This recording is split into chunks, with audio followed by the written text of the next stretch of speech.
Greetings, everyone, and welcome to True Real Estate Nightmares. The title of this episode is Dazed and Confused. I grew up in the Fishtown section of Philadelphia.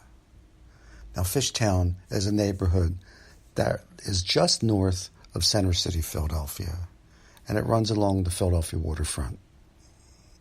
Since I grew up in Fishtown, I pride myself on knowing the neighborhood like the back of my hand. Two streets in Fishtown, however, have always confused me, specifically Norris Street and Susquehanna Avenue. Why did they confuse me, you ask? Because they run the same way and they crisscross at an area called the Forks.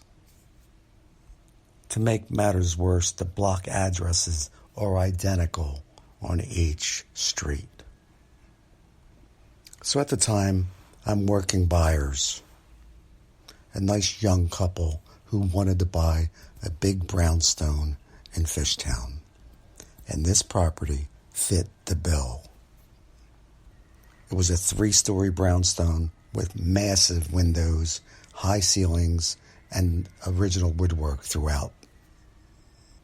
I looked the MLS sheet over before we went in, and it mentioned how the property was fully furnished and ready to move in with a little bit of notice. So I picked up a key at a local realtor's office on that great morning. I say great because it couldn't have been a nicer day. The sun was shining, and it was a crisp, clear, and beautiful day. So we reached the property. I looked at the address on the wall of the property and looked at the key in my hand, and the key tag and the addresses both matched. I looked at the buyers and I could tell they were really excited. We weren't even in the door yet, and they were gleaming with excitement.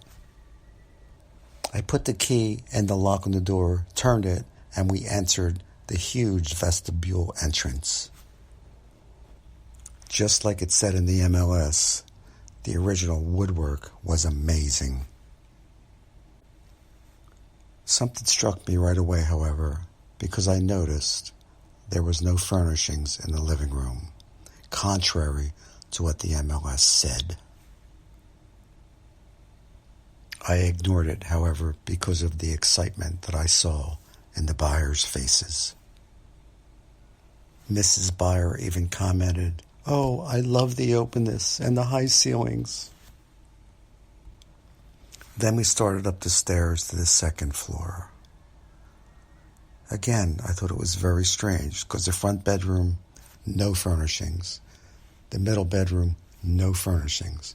The back bedroom, no furnishings. However, they loved it.